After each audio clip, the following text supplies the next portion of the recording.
digitaljamsessions.com. Hello and welcome to this Digital Jam session. Today we are joined once again by Eric from Made in Me. We have with us Kathy from CEW Communications. And we have with us Jason and Dan from, I'm going to say Sugar.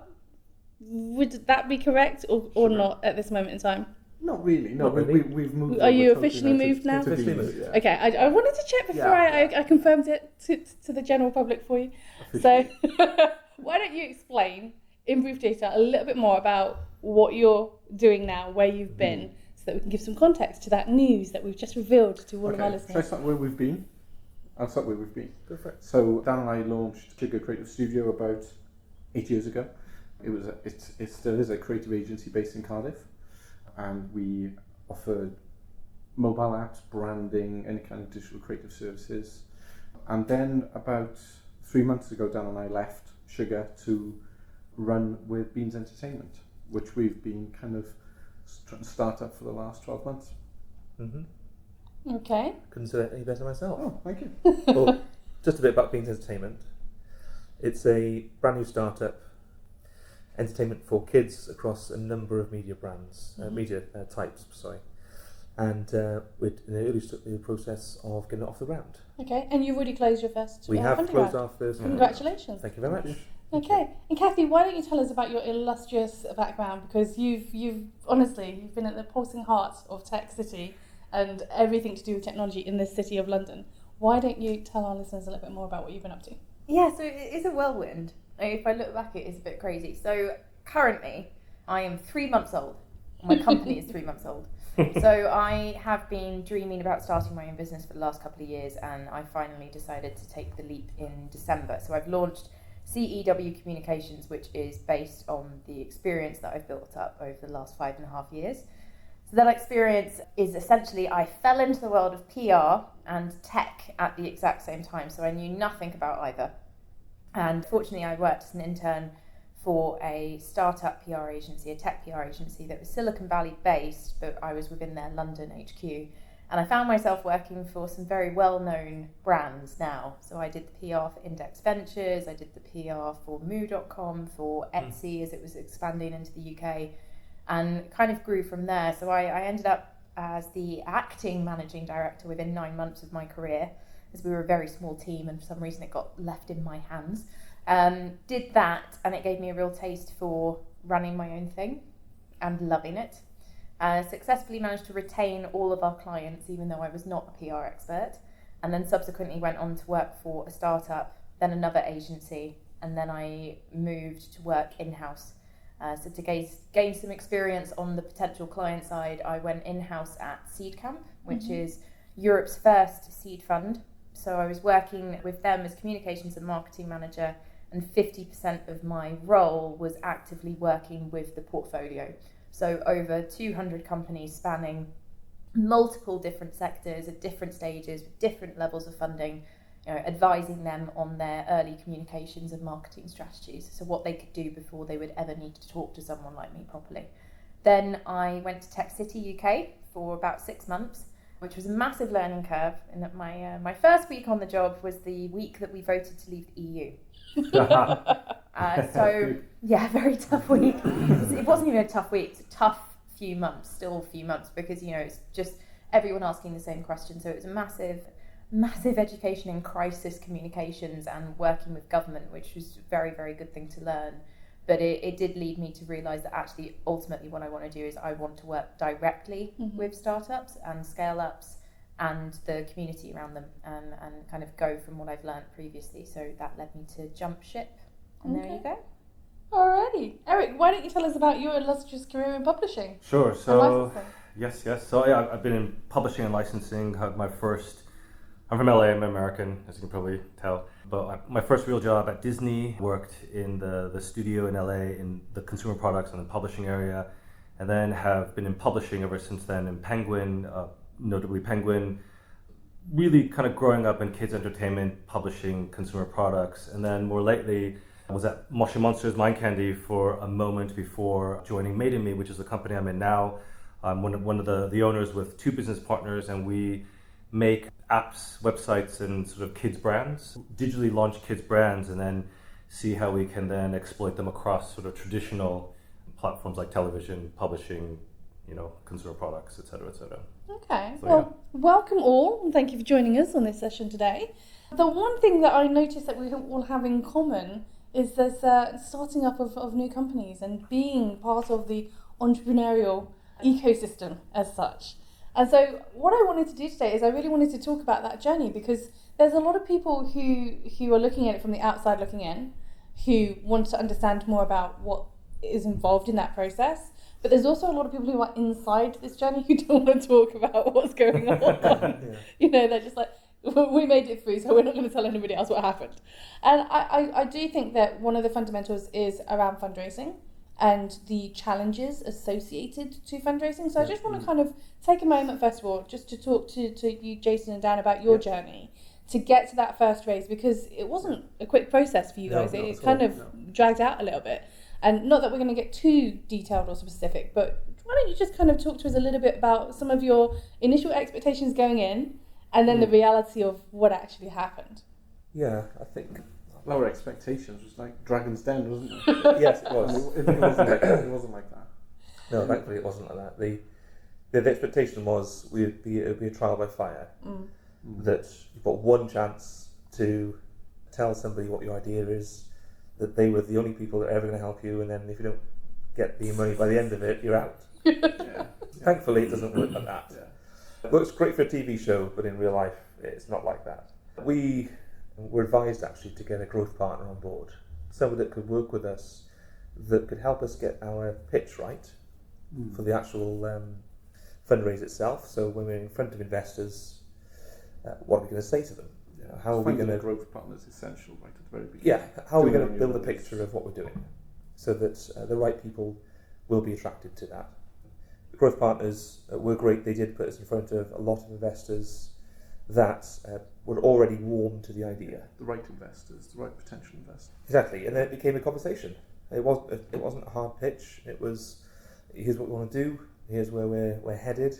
This is the money we need to raise, and for what reasons. And by the end of each one, the investors or potential investors were pitching to us. So I don't think it goes that way every single time. However, we had some good pitches, some bad pitches.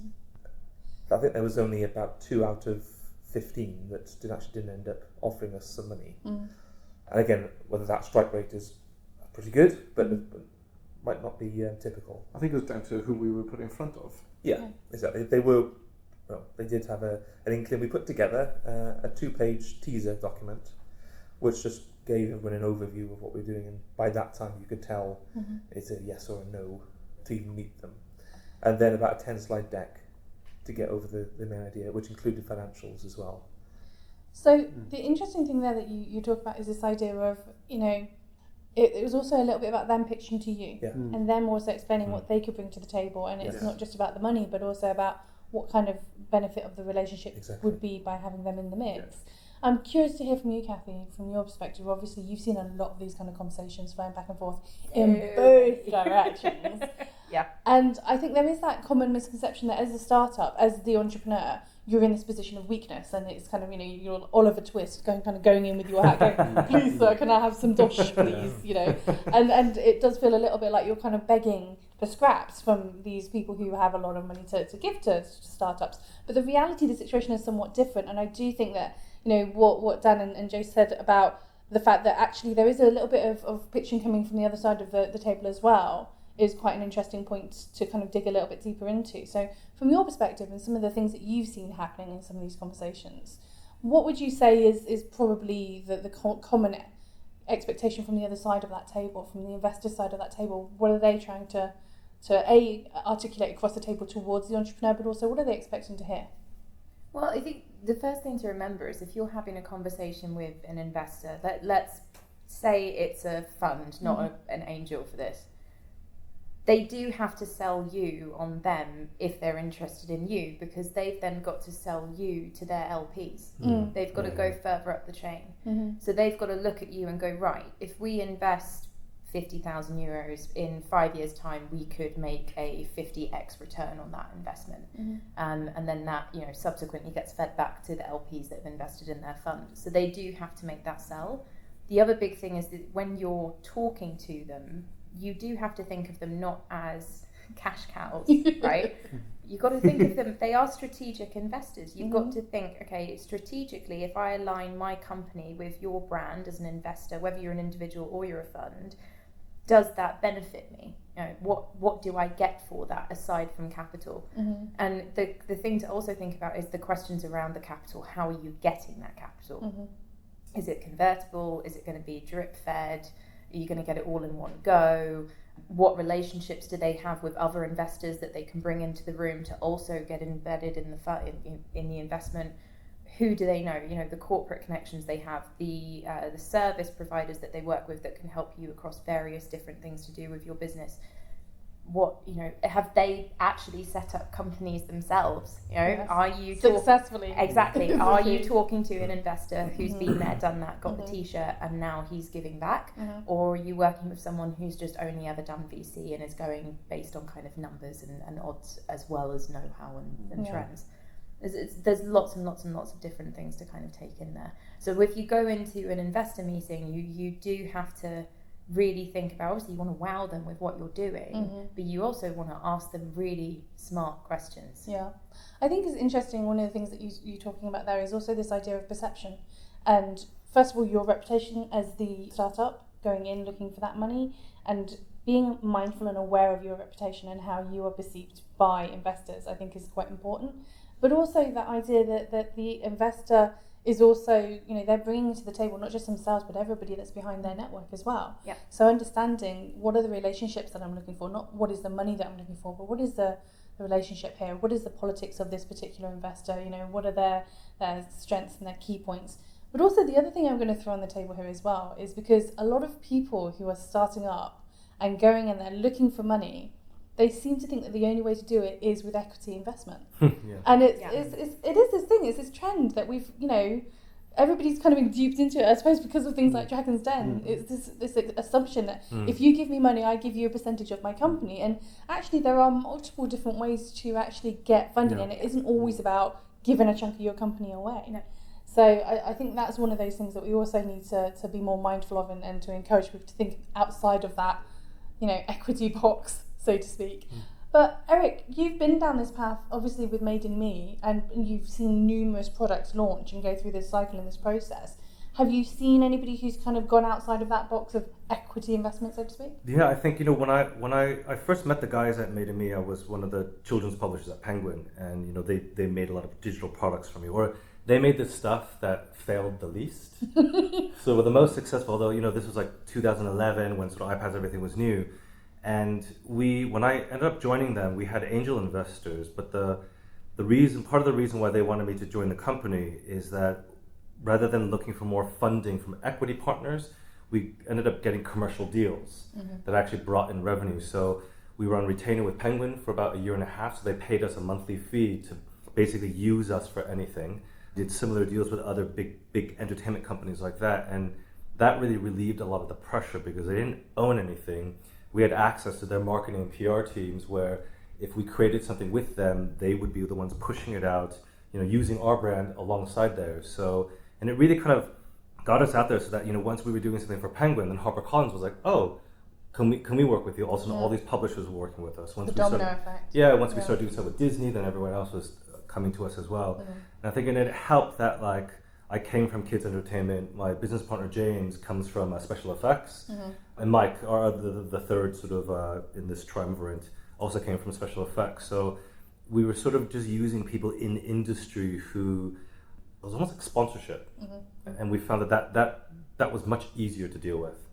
But we were lucky because I think it was the right time when everyone was kind of looking for a company to help us figure out this digital thing. Yeah.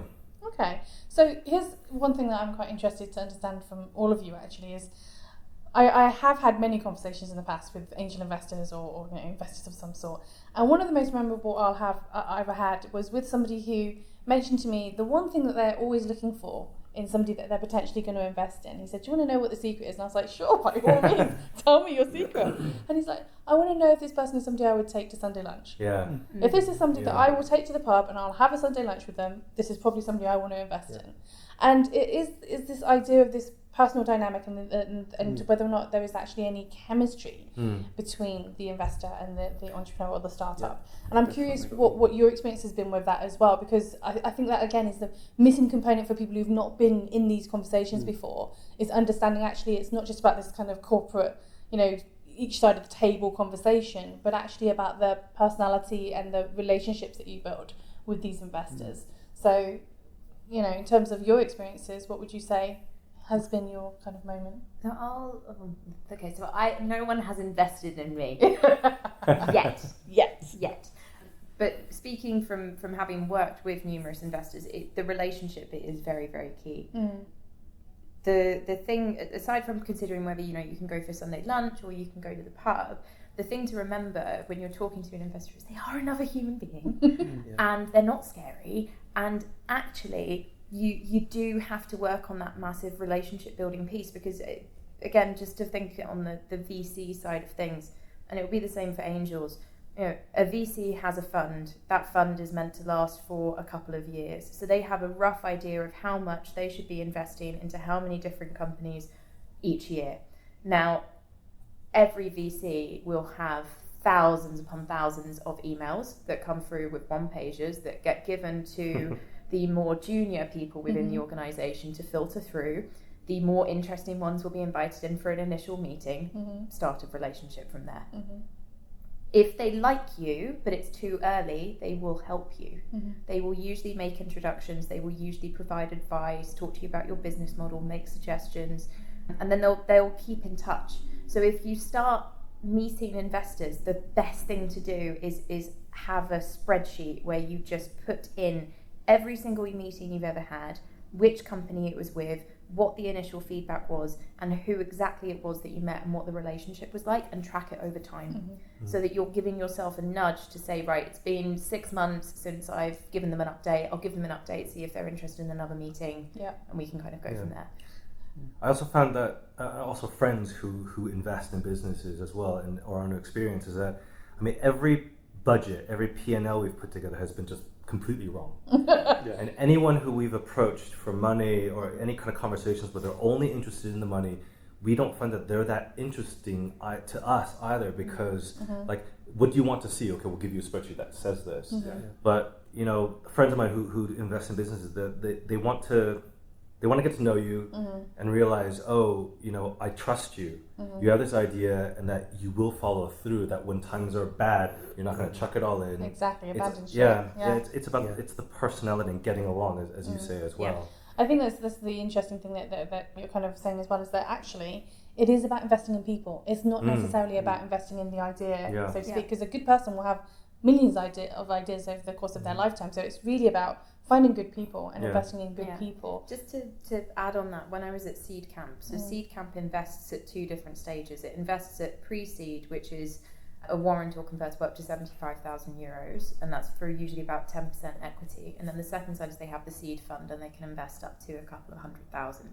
Now, for them, at that stage of investment, they are buying the team.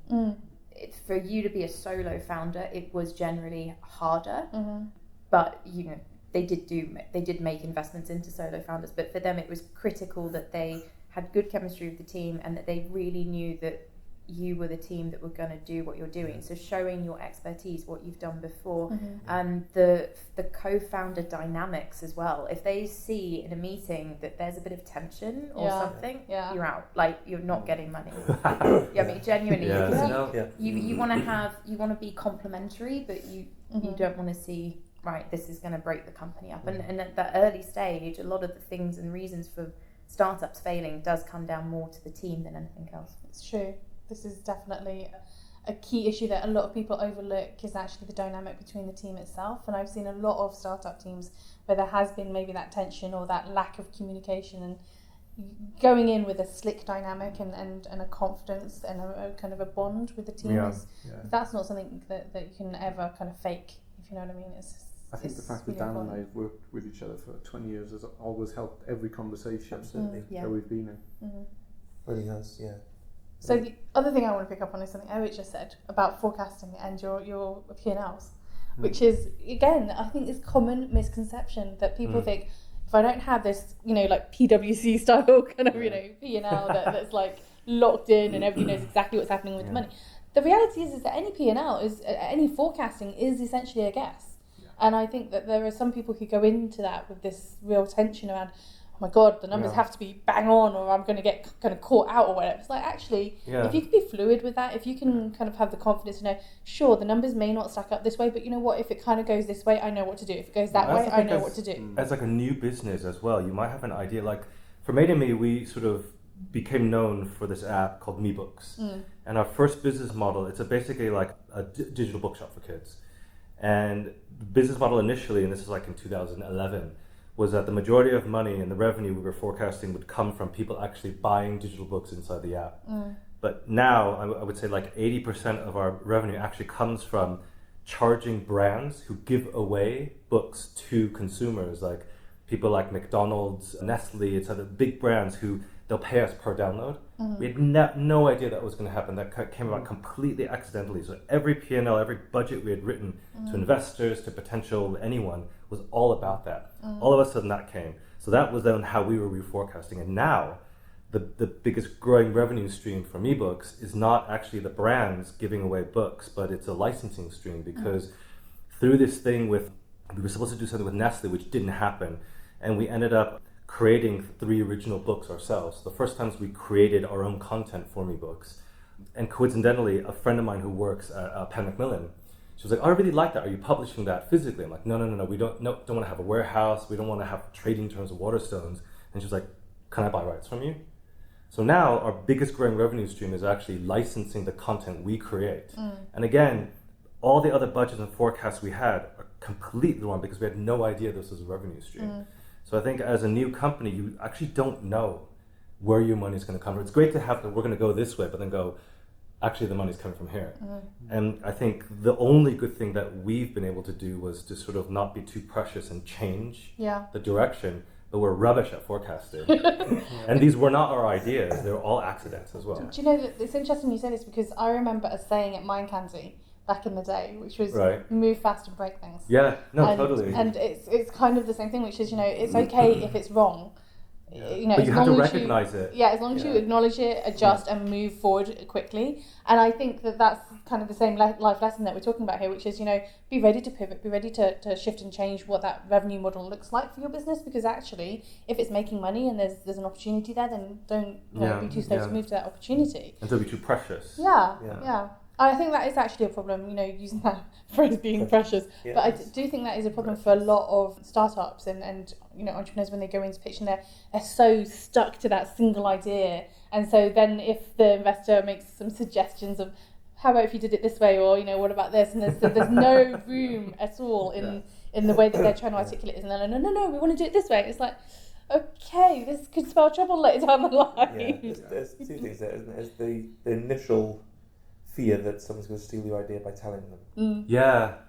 So we have to get over that as well. Is that, I want people to invest in it. That means telling people, and they know them. But that's such a common problem. It's like in the movie industry with script writers and screenwriters who are just like, I can't tell you my script because you'll steal it. And it's like, but if you don't articulate it, nobody's going to know that it exists. And it's like getting over that fear of just letting it go. Yeah, and as a comms person, any startup that I've ever met in a more social environment, right? So say it's at a Silicon drink about or something, and you're like, oh, cool, what do you do? And they're like, oh, so I'm working on this thing, but I can't tell you about it. Yeah.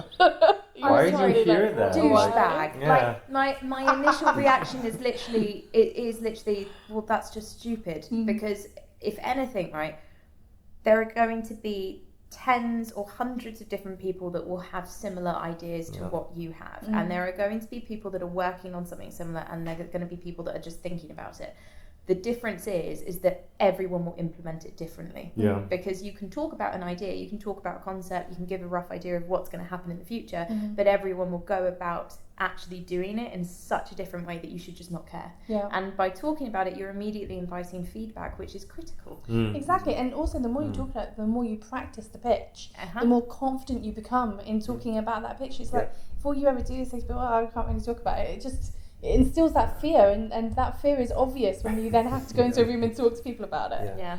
So, when we were raising, we took every opportunity we could to talk to people about what we were doing and practice. And practice it. Yeah, and the best pitches were the ones we never got to the end of the pitch deck. Yeah.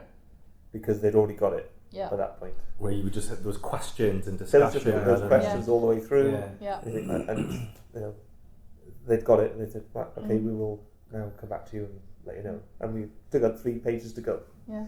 And you obviously send it on, but those are the best ones. Those what you think actually it was they are put a lot of hard work into those slides to get it to 10. You will look at these slides before you're allowed out of the room. Exactly. I'll just show them quickly. There you go. But the other thing I'm interested in as well is the whole feedback process.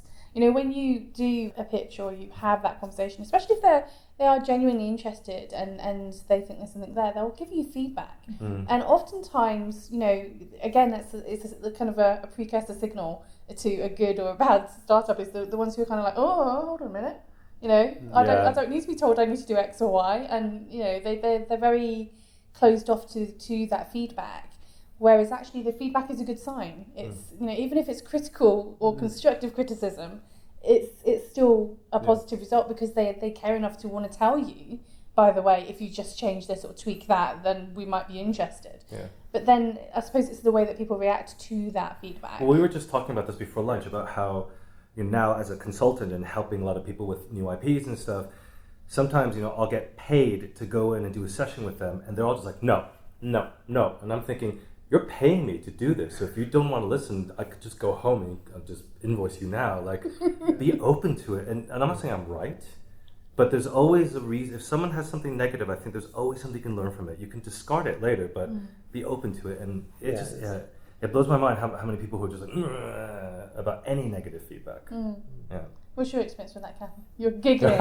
She's silently giggling. You can't hear this on the tape. So I am silently giggling. So my business is me, right? I'm providing a service. I'm providing my brain, my black book, my past experience, and kind of learning from it. Now, the problem with what I provide is that there is no guarantee. There is never a guarantee, right? Yeah. With all the strategic planning and working on timing and talking to the right people, there is no guarantee that I will get you that piece of coverage that you really, really, really want, or that actually when we get it, that you're going to see a return on the investment of doing that directly within your business.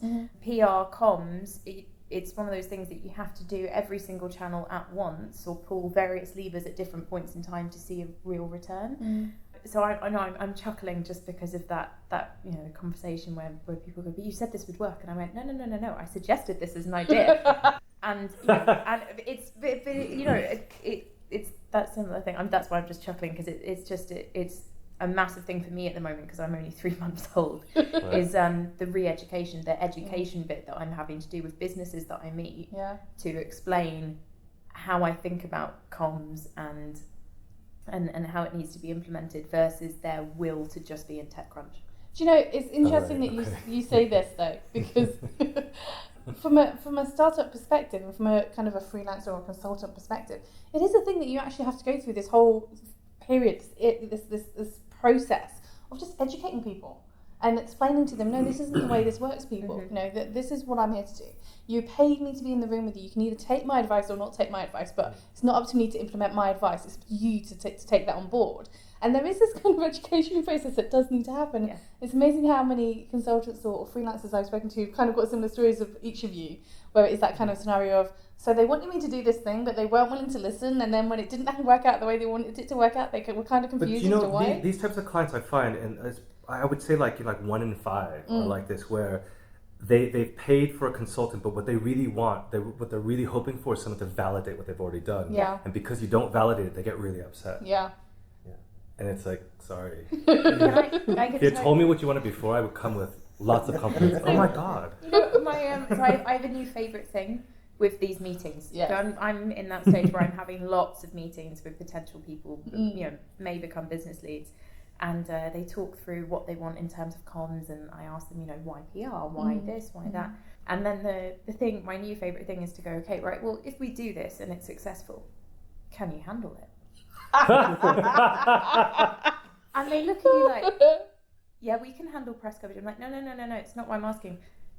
Can you handle it? If we pull this off, you're a startup. If we get you that big piece of coverage and it actually works and brings you demand, then it's on you. Yeah. Because if you muck meet it the up, demand, that's not me. Yeah. It's not your job to run their facilitate business. what Yeah. happens after they get that coverage. Yeah. Now you have the limelight. What are you doing? Yeah. It's like when 50 million people want your product and you can't actually cope with the manufacturing. What do you do? Well, it's like, can your server handle it? Just in the most basic level. No, it's if you go up on the App Store and you want to get a release on the same day, can you handle it? Like, is it going to backfire? Are there going to be bugs? Are there going to be anything? Like, is there going to be something that happens that suddenly creates chaos and negativity when you were looking for positivity and good results?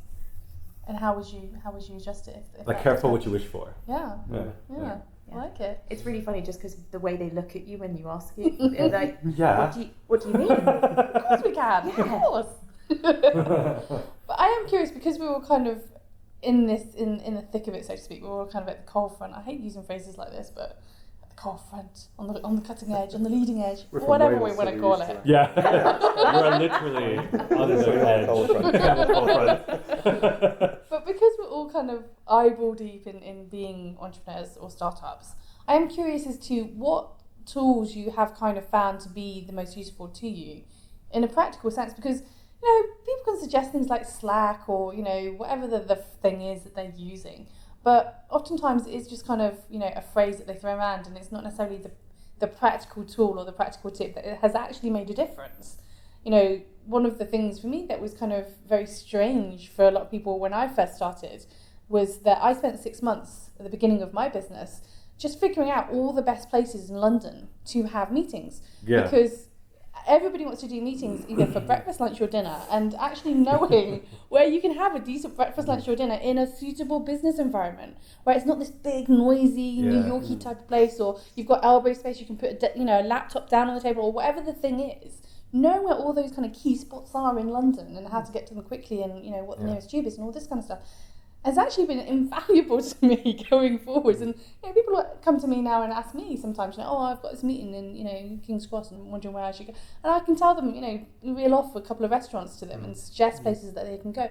But atmosphere and the right environment for a meeting is crucial. But that for me was like one of the things I never would have thought of when I was starting up my business. Yeah. But I'm curious what the things have been for you guys. Well, I would say related to that, it's about cafes have fast Wi-Fi and don't mind if you have 1 cup of coffee, but you stay all day for like 4 hours. It's like, what are you buying? Are you eating anything? Clean bathrooms is important. Clean bathroom.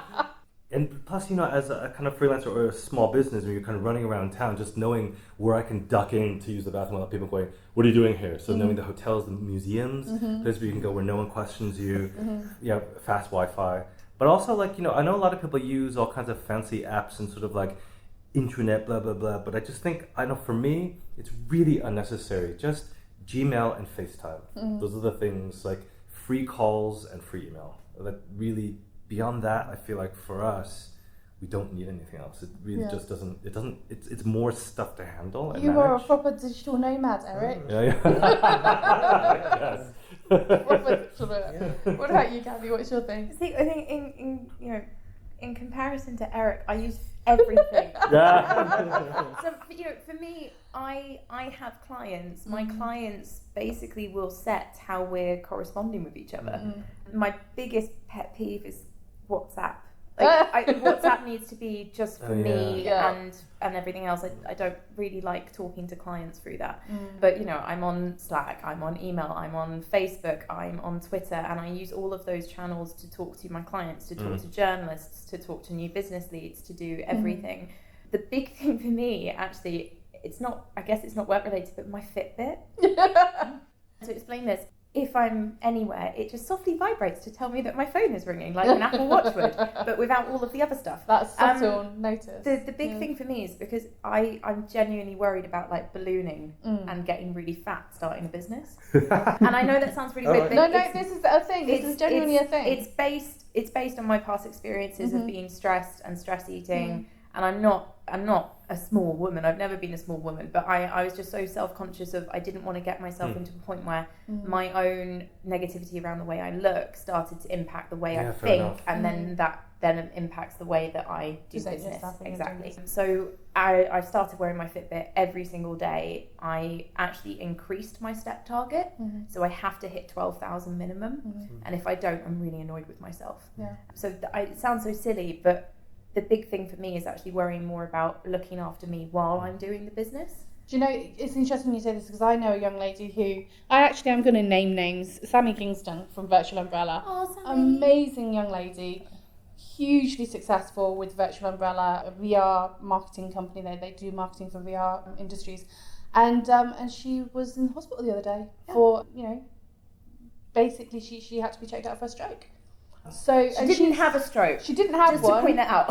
She didn't have one, but she had to be checked out. And the thing is, she's such a young girl. She's under 25. She's under 25. She's not, a mature person. But these are the pressures of being a startup. This is not taking care of yourself and having to rush around and do all these different meetings and conferences and all the rest of the stuff that we, as entrepreneurs and startups, we take this stuff for granted because it is our life and we have to do this stuff. But we also tend to forget to look after ourselves. And I know that you guys, like Dan and Jason, have it slightly easier because you're in Cardiff, so you're not in the thick of this kind of London smog. Not quite as much of a pressure cooker. That's the answer. You need to move to Cardiff. I'd have to get out of there in rugby season. That would be like Six Nations is on, I'm out. I'll come with you. It's quite a small place. We don't have to go very far. Okay. I think that the discipline, coming from all my life until the last 5 years, has been in corporates, Disney, Penguin, and the big thing that was a change was discipline. And when I first became sort of a freelancer, startup, whatever, I'd wouldn't set my alarm. I'd wake up at 10, do emails in bed. By the time I got out of bed, it was 1. I hadn't eaten, and I would just get depressed. But now, so it's the discipline, and for you, the Fitbit's the same thing, is so critical in making sure get out of the house. You have to get out of the house. Yeah, it's even so if easy it's just to become walk isolated. to the market. So you can easy. become isolated. Yeah. You can become isolated. For sure. And also, I think nowadays, some of my clients are in Australia, they're in the US, so it's I can be up at any time of the night, and so it's really irregular. But now I'm no, I'm not going to take any calls after 8 o'clock. No calls before 10. Yeah. And just you have to impose this discipline. Otherwise, I kind of reverted to my university self. Yeah. No, I have a thing on my phones and my devices where I have to put the automatic do not disturb thing on at 11 p.m. at night. At that point, that is my cutoff. That is the end of my workday. Because I deal with people. It's hard for me not to check though. I just find I just need to. No, you just have to unplug yourself from it. But it's so important. And the other thing that I think is interesting when you become an entrepreneur or you become a kind of a freelancer is this shift of mentality of the way that you approach things. Yeah. And I remember when I first started out, and there was a lot of people that I still spoke to back at my canteen. And I remember there was this real confusion for them when I would be like, yes, I'm going to go to that conference, I'm doing these meetings, I'm just going to have this chat with this person and we'll do lunch. And they're like, but you don't have an agenda. You don't have there's a meeting. You have to have an agenda. There has to be points, there has to be action points. People have to be responsible for things. And you're like, but actually, if I don't take this conversation, I don't know if that's going to turn into a business opportunity further down the line. And actually just being open to opportunity and being open to the conversation is a shift in mindset that I think a lot of people find quite difficult when they've been traditionally in a corporate environment for a very long time to kind of be open to opportunity. It's a subtle difference too, whereas for a long time I was Eric from Penguin. But then just being Eric, you realize also that it's, I'll talk to anyone. I'll have a conversation with anyone because you never know where anything will go, rather than what can I do for the company? Do I need to be back at 10 a.m. for this meeting? But it's a subtle shift of sort of and I think even now, if I were to get another sort of real job and go in-house somewhere, I think I would still almost view it as, yes, I'm working for you 40 hours a week, but I'm Eric, and I'm Eric working for you. I'm not Eric at Penguin anymore. It's just... It is a change in mindset. It is. What about you, Kathy? What's your thought? So just find out from that, like the whole way through my career, the last 5 years, I've just worked on the brand of Kathy White. Yeah, okay. So I had it in my head that I wanted to start my own communications agency, and a couple of years ago I started to more actively embed myself in the community in different ways that weren't from the PR agency I was part of at the time. So I got involved. I'm now director of Geek Girl Meetup UK, which is about promoting women in tech. So a huge advocate for obviously equality, amongst many other things, but also like, you know, STEM education, you know, women's rights in general, which is a really weird way of summarising it, but to, you know, thinking about maternity versus paternity leave, you know, sexual discrimination in the workplace, anything like that. And then I started my podcast last year with Geek Girl Meets, and then I've always had this pay it forward mentality. So every opportunity that someone said, oh, I'm working on this, I'll think of 5 or 10 people that could help them, and I'll make introductions. And I've seen that quite a lot in the tech industry. Like, people do tend to work like that because you know that it's better to give, and then at some point you will maybe get help. And it's come back round because now I've done my own thing. I've had so much support. I've not had to, because of, again, the brand building, so being part of CCAMP, being part of Tech City UK, but actually being Kathy and doing so much outside of it, I'm now in a position where I've not actively had to go and seek new business to work with. It's all being inbound introductions. I'd totally reinforce that, in as much as when I left Mind Candy to start my business, I've never had to advertise my business. I've never actually had to pay a single, you know, marketing dime, so to speak, to actually promote my business. It's always been referral and word of mouth, because I took that time in my earlier career to make sure that I was kind of saying, the first question out of my mouth when I was meeting somebody was, how can I help you? What can I do for you? And that does come back around, and people do remember that. And so when it is time to do your own thing, people are very much, okay, now it's my turn, how can I help you? You know, and they do kind of come back to you very quickly. But I am curious, as always, we like to ask the big question.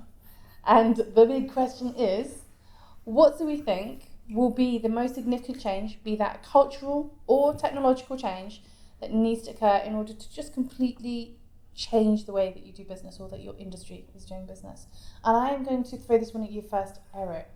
You know, the first thing that came up, and I don't know, the first thing that popped into my mind is actually making so that Wi-Fi and sort of coverage actually works. Yeah. I mean, and it's a very small thing, but like, I cannot make a phone call from inside my flat. Do you know, it's interesting. It's Don't just the San coverage. Francisco have like citywide coverage of Wi-Fi? Yeah. I really don't understand why London doesn't have that yet. Well, not even, and it doesn't have like and stuff, you know, free Wi-Fi. But if I, you know, I have Good a Wi-Fi Wi-Fi provider, Yes. why can't my Wi-Fi provider make it available everywhere? Wales are winning. Yeah, Yes. exactly. Cardiff has citywide Wi-Fi. Yeah. Yeah, there you go. See? People move to Wales. Yeah. Again. Second advert. Contact Good, us. good. Yeah. Wales Tourism Board. Yeah, We're doing some exactly. favours. Visit Wales and be in touch. Okay, but so Jason, what's your thoughts on this? I suppose the biggest thing for me is travelling back and forth from Cardiff to London, Yeah. and the travel costs incurred with that. So, you know, we have spent a huge amount of time going back and forth between Cardiff and London, and we choose to do it by coach because it's so cheaper than train or anything like that. But it takes hours and hours and hours and hours. So I think Teleportation. Video conferencing? teleportation would be awesome. We've got. I was being more practical. Video conferencing. But there's nothing like meeting someone. not. We It could is do- true But- video conference, but there's nothing like meeting We could do But the Skype, question but it doesn't is really work. would VR be the right Oh. solution for you? So meet That you could in the be VR good. cafe, eh? Yeah? Yeah. Yeah? Could Yeah. that be a solution? That could be good. Okay, we'll talk to the Cardiff Tourism Board about that one. Kathy, what about you? What's your thoughts? I was just thinking then with like Cardiff and London, I was like, Hyperloop. Yeah. Come on, Elon. Yeah. Catapult. Yeah. Yeah, I think for me, the big thing, and it's something that's been talked about for so long, I just don't think it's happening still, is work being much more fluid. So, you know, if I think about past jobs I've had, you know, you go into the interview process and then there's this always thing about, you know, we do believe in flexible working and, you know, you can work from home and all this stuff. And you're like, oh, yeah, cool. And then you do it and they're like, well, what did you do this week? I'm like, well, I did all of this stuff. And they're like, but where have you been? I'm like, well, I was at home because you said that was okay.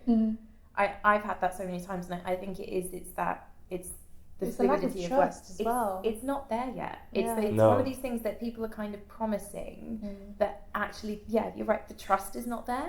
And for me, that's the most frustrating thing, because you've been hired because you're an expert or you're someone that's going to do that job. So if you've been hired, they're instilling you with trust, and that Yeah. relationship has got to be there from the very beginning. So, you know, like even within the startup world, you know, that was a big thing within startups. It was this whole idea that, you know, it was a bit more flexible. You have these like kooky offices, different space, you know, ping pong, beer pong, Oh gosh. anything pong. Yeah. You know, it was all very, very different. But actually, when you got down to it, I've seen it so many times, that management would always have these issues around trust, because even though they'd said certain things and kind of sold people on this idea, it wasn't there yet. That for me is something that still needs to happen. Okay. Trust. I like it. Dan. I think I was taking a little bit of a different.